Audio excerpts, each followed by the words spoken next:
Welcome to episode number 480 of Get Paid for Your Pad. Today we are talking about extremely themed units and how to stand out on Airbnb with these themed units is something that's becoming more and more important. I like to think that these days to really grab the attention of the traveler, we need to have Instagrammable units. And my guest today, Jeff Brown, he's the co-founder of Loma Homes. He has taken that to a complete new level. Because his units are just incredibly well designed and themed. It's like really amazing. So we're gonna dive into that. Jeff, welcome to the show. Thanks for having me. Excited to be here. Yeah, I'm excited too. I looked at your some of your units, and we'll share our screen in a little bit for the people that are watching on YouTube so they can see. But if you're listening, check out loma-homes.com. and check out some of the units because they're absolutely amazing. I see like magical, like wizards type of units and castles, and it's really cool. So let's dive into it. Like, first of all, like how did you come up with the idea of like theming your units the way you did? Yeah, so it goes back to how we got started. We felt like at the time we got started late in the market. We felt like everybody was jumping into Airbnbs at the time, and we felt like we needed a distinguishing factor, some kind of strategic advantage.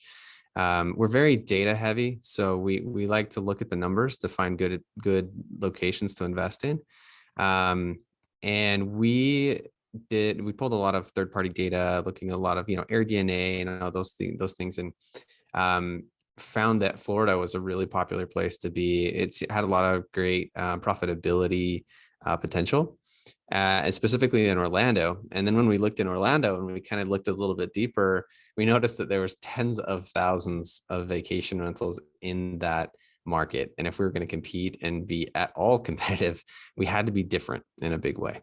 And so we started looking at what were the top properties we're doing in that market. And at the time, the themes were pretty lackluster. They might have had like some Minion vinyl on the wall with like a Darth Vader, shower curtain, and that was about it, right? It was pretty basic. And we thought, if the top properties have themes, well, then let's give them more themes. Let's do something outrageous. Let's really take it up a notch.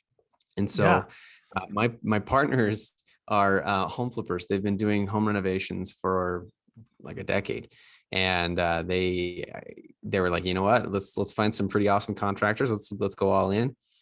And they also had some investors that they had used for their flips to fund their flips in times past, and so they reached out to some of them and said, hey, this is what we're thinking. We want to do this project, and we found some really cool specialty contractors that would build these custom foam beds and put fog machines under the beds and do special lighting effects. And we really set our goal of creating immersive experiences. We really had to nail the why behind why guests are going to Orlando, well, they're going to the parks. So we wanted to create an extension of that theme park in the home so that they would, they could go home from the theme park and still be in the theme park in essence. And so that's really what we set out to do. And our first project was 12 parsecs, the Galaxy themed house, and that one did really well. And so we just decided to keep going it. Yeah, man. And I have to say, I'm sharing my screen right now, so people on YouTube can watch as I'm going through some of your units. And so looking at Orlando, you have 3 locations, right? Orlando, Destin, and Panama City Beach.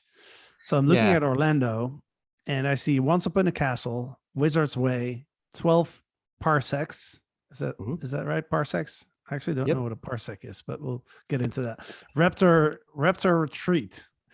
And I think my favorite is the Wizard's Way. So I'm gonna click on that unit. And just going through the photos, it's absolutely incredible. Like I see a bed that's like a car. Is that from that cartoon Cars? Yeah, so it's a car that kind of has that vintage model that looks like you might see on a movie. Yeah, exactly.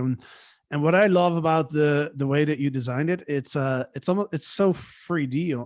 Like you really like it's almost like you're in the environment, like with you see the mountains in the back, and like the way that the furniture flows into the walls is really incredible. So like you almost have to you have to see it. If you're listening to this, you gotta take a look, because otherwise it's it's just kind of hard to describe with words, I guess. But every room is so well designed. I see like, is this a train, like a locomotive of a train? Yeah, yeah, that's a big train, and it's fun. It's got buttons on it that blows a whistle and steam comes out the top, and kids love it. Wow. So it's like a 4D experience, Yeah, that's right. essentially. Yeah. Really, really awesome. So let's see, we have the Wizard's Way, Once Upon a Castle. These are all themes that I guess that are in line with like Disneyland. I've never been to Disneyland, so but I'm assuming Yeah, that's Disneyland's nearby Orlando, is it? yeah, Disney World actually. So Disneyland's in Disney World. Yeah. California, Disney World is in Florida, and there's different themes. So if you go to Disney World, you can go to you can go to Galaxy's Edge, for example, which has kind of a more of a Star Wars theme. Fans that like Star Wars might also like 12 Parsecs, which has a galaxy theme to match, very similar look and feel, right? Um, and so on. So if you've been to Jurassic World and you like dinosaurs, you might like our Raptor Retreat House, or um, those types of themes that resonate with guests. Got it.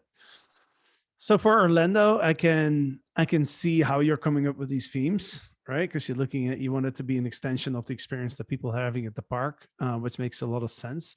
Tell us a little bit more about the property, the Serenity and the Beverly, that are located in Destin. And by the way, where is Destin? Destin's on the Panhandle of Florida. Yeah, If okay, you go, yeah, if it's just right there on the Panhandle as you in the Gulf Coast of Florida. gotcha. So we picked Destin as a highly profitable area 2 years ago, and the numbers were really strong. Revenue was very high for the amount of for the cost of homes at the time. Now fast forward 2 years, prices have gone up insanely fast. So we've slowed down our purchases a little bit in this area. However, again, it kind of goes back to the why and looking at top properties. So when we looked at this area, again, we started with the profitability potential. Then we narrowed in on that area and said, okay, what are the top properties that are performing here? And we consistently saw these beachy boho vibes that were performing best. And so we bought the property and just kind of gutted it from just from a cosmetic standpoint, and redid all the bathrooms and the kitchen and everything, and made it look really nice. This one, the Beverly that you're looking at right now, the inspiration for this one was it was on Hollywood Street. So 95 Hollywood Mhm. Street is the street. Now they call it the Beverly because it's themed after the Beverly Hills Hotel in California. We wanted to give it the same kind of look and feel here. You see a very glam, vintage glam is really what we went with. Some light pinks, some dark greens, and gold was the name of the game on this. So this property we actually bought as a 3-bedroom. The entire basement was just a garage. And so we took it and completely renovated the basement to add another 4 bedrooms and 2 bathrooms. So what was I think it was actually we added 3 bedrooms. So it was 3-bedroom, 2-bath when we bought it. And now it's a 6-bedroom, 4-bath. And it's been really strong. So this has been one of our best properties so far on the beach. Got it. And highly recommend doing value adds. Interesting. And these units seem to be a little less extreme when it comes to the theme, right? Is That's there a right. specific reason why you guys did it that way? Yeah, for sure. We felt like people aren't going to the beach to have a themed experience, right? They're going to the beach to have a beach experience. So we wanted to create a theme that resonated with that specific guest. Mhm. So every property has a theme. but it's not as extreme as you'd find in a theme park, right? So that one was a Beverly Hills vintage vibe. It resonates really well with like girls groups, girls night out type retreats. They love that property. And then if you look at the Panama City Beach properties, the Panama City Beach is just like an hour south of Destin. So it's pretty much the same location. But you'll see properties like Sailor's Cove, Pirates Pearl, the Hamptons, just more. The design all follows a very specific theme, and it all matches and goes together. And the goal there being to make the design look very intentional, and every detail of that home goes with that design, so that when the guest arrives, they know this was curated with a specific experience in mind, even if it's not fog machines coming out of the walls. That's not why people go to the beach. And so we just wanted to create the experience that the guest was going for, and give them that elevated level of stay. Yeah, and I can tell just going through the photos, I can tell that you guys are really paying attention to detail. Um, I I imagine like it's always when you look at pictures, it's always difficult to really like visualize that experience. But I do notice like little things that I'm sure you guys have thought about when it comes to the design. So um awesome. So let's talk a little bit about the ROI on this. Because I could totally see how these units will be performing really well. And also it's very much in line with the trend. I think that's happening. I think you correctly said that, like when I started in 2012, it was just like, if you were in a good area, like you could throw anything on Airbnb and it would make money, right? Whereas it's Totally. now like we have to find ways to stand out and make it really focused on the experience versus just providing a space to sleep, which you guys have done really, really well. So can you tell us a little bit more about like, how much do you have to invest in these units, to do the renovation and to put it all in this design? And then how much extra can you charge for the units? Yeah, I can speak to the Orlando properties. That's something that people ask us a lot, is how much did it cost to do something like that? And it's not cheap. I mean, we were lucky to buy those properties before the homes in Orlando skyrocketed. I think we bought those homes for about 450 to 500,000. Now you can't find them for less than 800,000. But we bought it for about 450, and we dumped, I want to say 250,000 into the renovation. For average would be between 250 to 300,000 for a themed property. Per property. For the themed ones. Yeah. Okay. Gotcha. But they are 8-bedroom homes, 5-bathroom. So you think about 4,000 square feet, where every single inch of the house pretty much is got a custom mural on it. It's pricey, but that said, let's say you're all in at 800,000 on one of those homes. They will bring in depending on the home. So our Wizard's Way home does the best. It does almost 300,000 a year in revenue. And then 12 Parsecs probably follows that one within close to 250. And so we usually consider a 30% of revenue to be cash flow. That's after we charge a 20% management. We consider 20% management off the top to just be, accounted for. So even after 20% management and everything, we usually try to keep about 30% of top line revenue for those properties. Wizard's Way is going to be a little bit more because the fixed costs are less percent of the total. But I don't know if that gives you an idea of the numbers there. Yeah. So let's take an example of the one that does like 300K a year. So that would be almost like pretty much like $1,000 a night. Right. That's right. Yeah. We average pretty close to that on that property. Yeah. So my question would be like, if you would have skipped the design and just like kind of spend maybe 10, 20K to just kind of do some little fixes, like what do you think you would have been able to rent it out for? Yeah, the properties in that area, they're all in the same community. It's called Champions Gate, and the Champions Gate, they all have the same exact layout. So it's actually, I can say with some pretty strong confidence what other properties of the same exact layout and the same exact everything do, just minus the theme. And most of them are updated and quite nice. So those properties do between 80 to 100,000 a year. So I think Wizards Way does about triple the Wow. revenue, and then probably more than triple the profit, just because the fixed expenses are, Mhm. they're the same as the ones that don't do as much. Yeah, that's a really good point. So the ROI on the extra 250 that you put in for the design is crazy then. It is pretty good. Yep. Yeah. Well, pretty good. So pretty amazing. Yeah.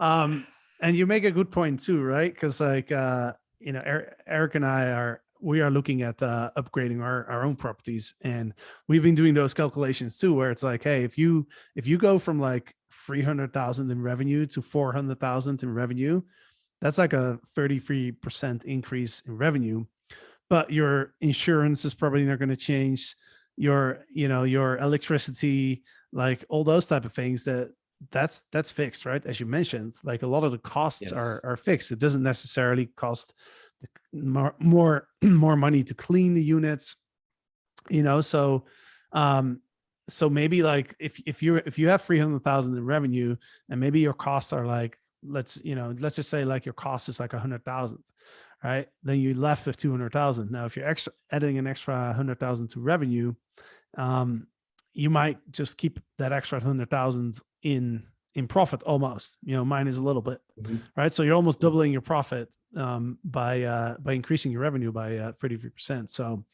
Yeah. um yeah, that's I, it's good stuff. to add to that, for those of your listeners that may be thinking like, well, I'm not a professional designer and I don't know any professional designers. You don't necessarily have to be. In my opinion, one of the greatest ROI factors is finding homes that you can add bedrooms to. So finding houses that have either a little extra space or an unfinished basement, or something where you can just add bedrooms, really increases that. So if you can go from a 4-bedroom to a 5-bedroom, it kind of puts you over a threshold where we've seen that the supply in short-term rentals is within like 1 to 4 bedrooms. They're everywhere, right? Homes are built standard that way. But once Mhm. you get 5 and above, you enter a different profitability threshold where people are willing to pay a big premium for those homes because they want to have 2 families in the same house, or 3 Mm. families. And people Yeah. vacation a lot with multiple families, and they're willing to split that bill together. And it's cheaper for them to rent your 5-bedroom house than it is to rent 5 hotel rooms. And Hmm. that's really where the economies make sense for them, is in bigger homes. Now that comes with a little extra risk of parties, comes with risk of, bigger families bring more damage. So you have to figure that into your numbers. But if you're willing to treat your business like a business, I really think the bigger properties are where it's at. Yeah. Yeah, and I can imagine, especially in a market like Orlando, a lot of people want to travel with families or multiple families, right? Absolutely. Um, what are some other considerations that we haven't talked about yet? Like I always like to say, like what is the stuff that we don't know that we don't know when it comes to Mhm. like designing these type of places?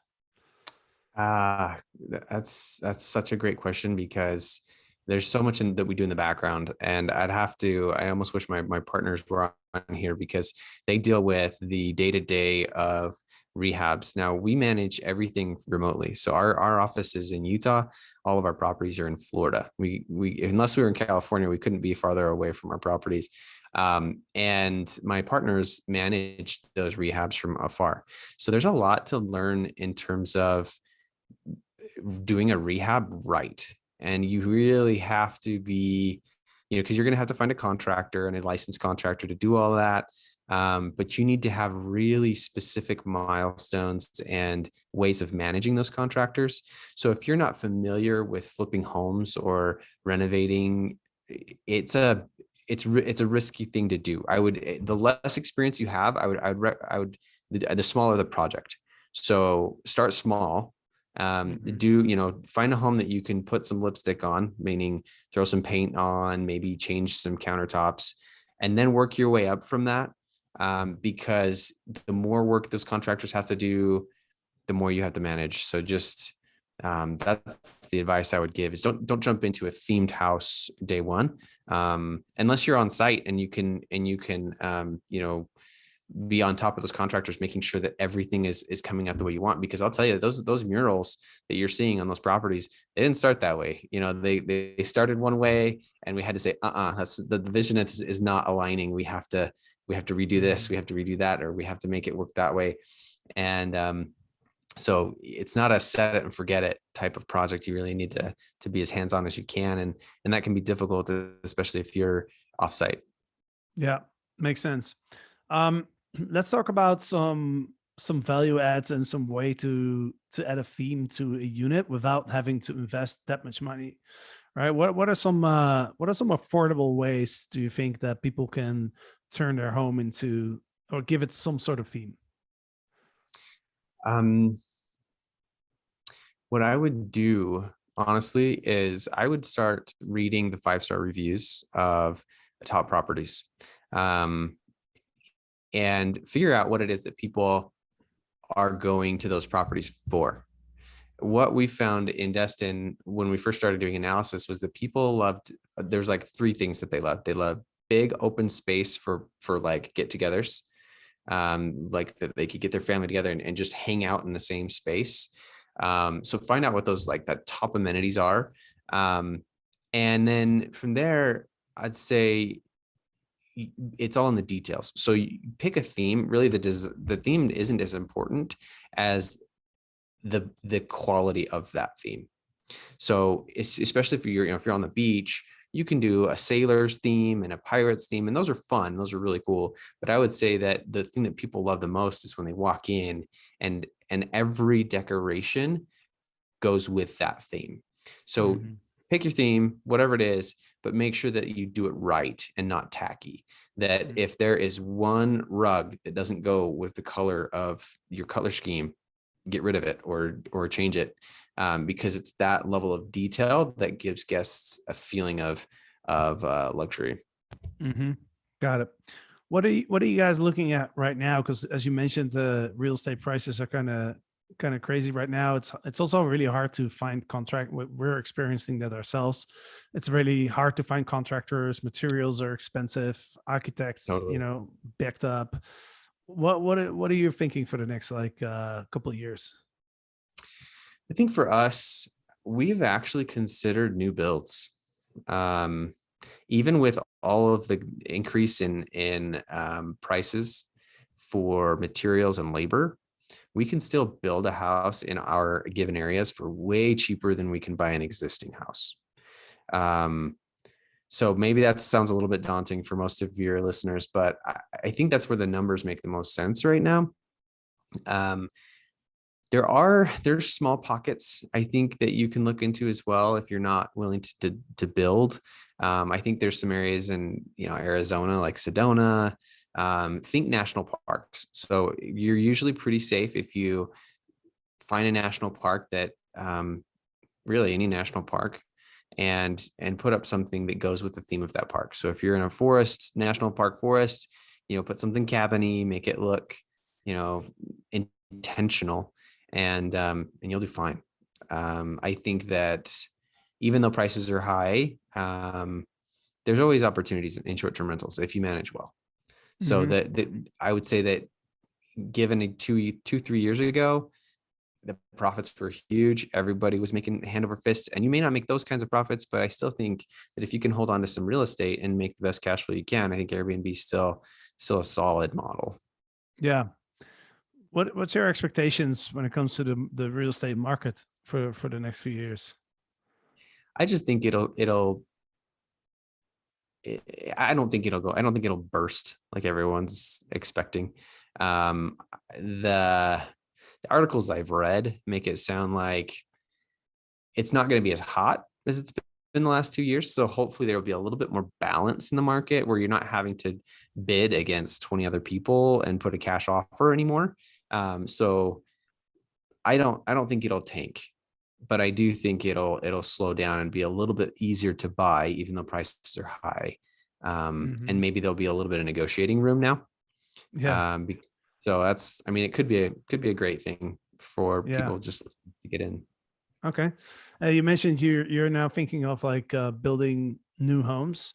What are your thoughts on, like, this is something that we're looking into, so I'm just curious what your thoughts are. What are your thoughts on the prefabricated tiny homes? I think it's a great idea. We have not yet done it, but we've certainly looked into it. And I think that it's still a very popular thing to do.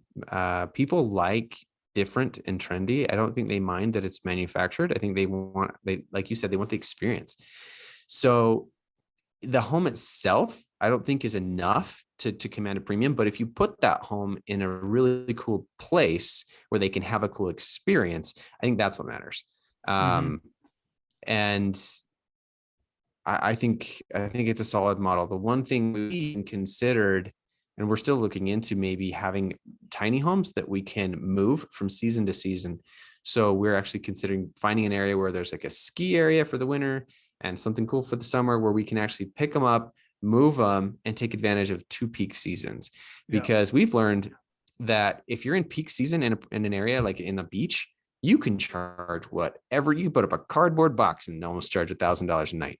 So it's really about timing. And if you can take advantage, if you can have 2 peak seasons, that's best of both worlds. So we're looking into potentially getting a bunch of tiny homes that we can maybe lease land by the ski resort and lease land by the beach or something, where we can just move them season to season. Yeah. The problem or the concern we have with that is just the longevity of the tiny homes and if they're really meant to travel that much. Hmm. Yeah. The other concern with that is just the asset value. And what will the asset value do? It's not going to be the same as a home on a foundation that just grows in value. So the cash flow is super, super high with those tiny homes, but that's all you're going to get. I don't think you're going to get an equity play with that. Mm. Yeah. Yeah, for sure. Yeah, that reminds me of that we had I don't know if you are into football, but in Europe, football is very, very popular. And we just had the Champions League final, which is kind of like the biggest game in Europe when it comes to football. Mhm. And I was just looking at how much money people were paying, to be in that area around the game. Those few days, it was just crazy. Yeah. Like it took place in Albania, where it's very affordable usually, but people were paying like a couple thousand a night, for rooms there. So I was also, Probably as like you a were shack too. talking, yeah, as you were telling, as you were mentioning, like, hey, go have 2 high seasons. I was thinking, what if you like have a tiny home and you just like you go from from South by Southwest in Austin to like the Super Bowl, and like you just keep going to all these crazy peak um peak times, and I don't know how many of those type of events there are, but there must be a lot of them. So I know that it's going to be a lot of work with the logistics and driving these things around and stuff, Yeah, it's like but a it's yeah. like a taco truck, but you move lodging. Yeah. Yeah, exactly. Yeah. Yeah. And I mean, if you start thinking that way, you could also think about like RVs, for example, RVs that you can rent out and drive around. And there's a Yep. there's a website for that actually. It's called Outdoorsy, where you can rent out RVs on Outdoorsy. It's like the Airbnb for RVs essentially. So Yeah, awesome, my man. sister does that. Oh, really? Oh, and she rents them out. Like, is that going well for her?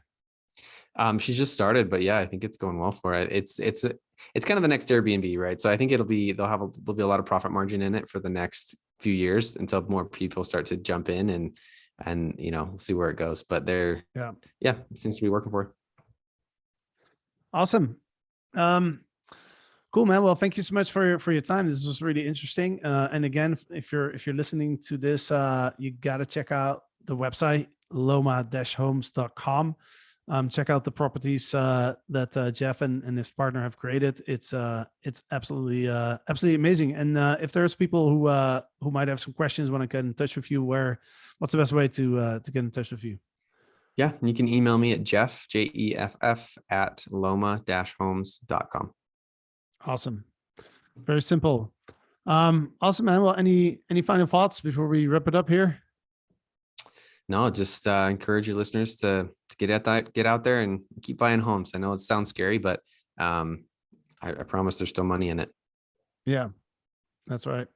Awesome, Jeff. Well, thank you so much for being on the show. And to the listeners, thank you for listening. And don't forget, like, if you want to go on YouTube, you can listen to the podcast, but you can also watch us on camera. And also when I'm sharing the screen, you'll be able to follow as well. So with that said, we'll see you guys on Friday. Goodbye.